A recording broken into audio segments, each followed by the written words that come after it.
Okay, so this is Alicia Kidwell, and I am doing my presentation on nonverbal learning disorders.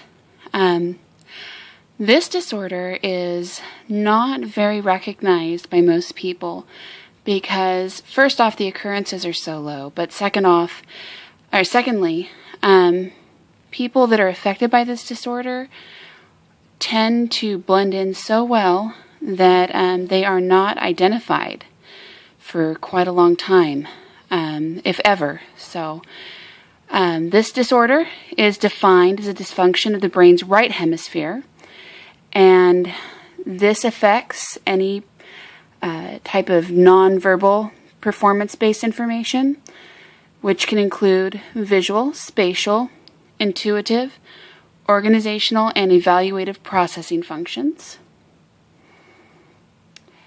Nonverbal learning disorders were first identified by Byron P. Rourke in 1985, and he wrote that nonverbal learning disorders are defined as a dysfunction of the brain's right hemisphere that are part of the brain which processes nonverbal performance-based information, including visual, spatial, intuitive, organizational, and evaluative processing functions. So this is a relatively current or a relatively new learning disability. And like I said, it's not very well recognized, so I find that quite interesting. As far as any causes of nonverbal learning disorders, nothing has been identified for sure. It's been thought that some children may have had some sort of brain trauma early on in life because they usually tend to find that there's in the right hemisphere of the brain there's some abnormalities, and a lot of these children have had some sort of head trauma in the past. But they also think that heredity is a factor. And they've also noted there's a pretty high comorbidity with autism and children with ADHD also having nonverbal learning disorders. As far as the rate of occurrence, I did mention earlier that it doesn't really affect that many people, considering it's about 1 out of 1,000. So that's like a needle in a haystack. So it has a very low rate of occurrence. It's been identified that the part of the brain involved is the right cerebral hemisphere, and like I mentioned earlier, it's been shown that a lot of people who are affected with nonverbal learning disabilities have perhaps had some sort of brain trauma previously, and which could have affected their right cerebral hemisphere, which could have in turn caused the nonverbal learning disorder. The educational implications of nonverbal learning disorders would be that children are often overlooked in school because they are often well-spoken and quite intelligent, and they don't appear to have a disability. The problem tends to become obvious later on when the teachers realize that their educational abilities don't coincide with their verbal skills. For this reason, these kids are often overlooked and don't receive the services that they probably need.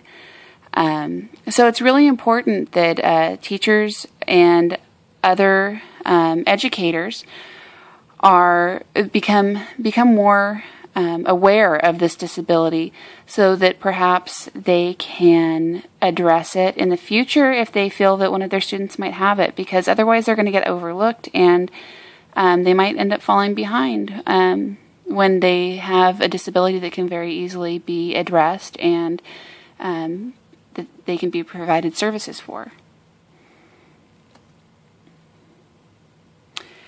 What it's like to have nonverbal learning disabilities.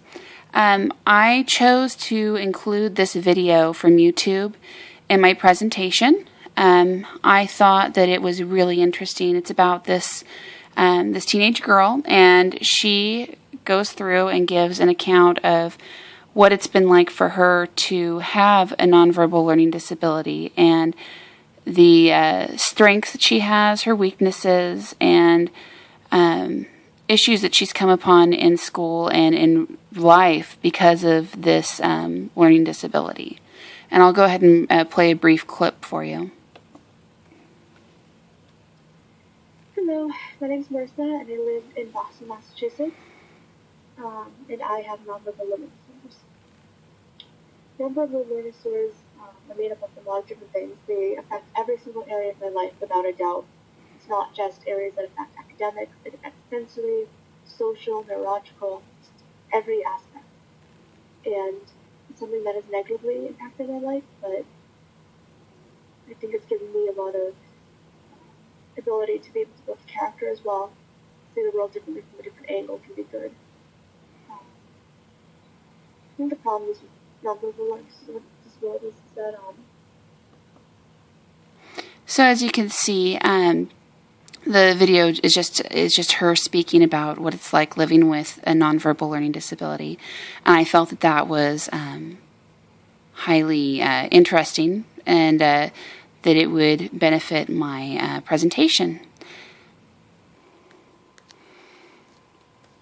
So the final slide that I have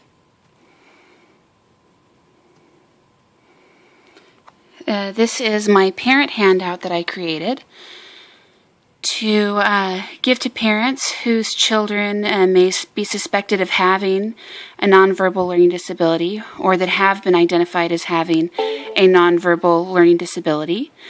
It gives a brief overview of the disability and goes into some detail as to what the strengths are of the children or the individuals that are affected by nonverbal learning disabilities. It says that their strengths have been found to be speech and vocabulary development, and that they tend to develop their speech quite early on and could have a large vocabulary, which is interesting. They also tend to have very impressive memory skills and tend to pay attention to detail and have great early reading skills, possibly, and spelling skills.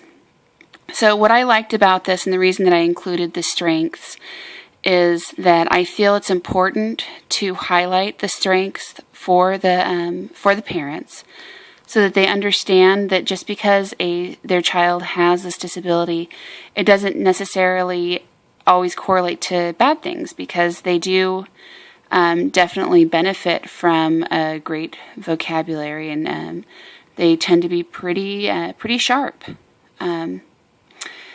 Now, as far as what their weaknesses are, I was able to list quite a few. The interesting thing is, with a nonverbal learning disability, is not only is their educational ability affected, it also tends to affect their behavioral and social abilities. They tend to be rigid and tend to act out a bit more because of the difficulties that they have with social judgment and not understanding nonverbal communication. Also, it does note that they tend to have poor vision recall and might have problems with visual and spatial organization. So this is important for parents to understand, because these kids may be losing things quite a bit, and it's good for their parents to be understanding about that, or maybe find a way to help them so that they do not misplace important items, and so that they can stay organized at school and at home. And that concludes my presentation. Once again, this presentation was given by Alicia Kidwell, and it was on nonverbal learning disabilities. Thank you so much.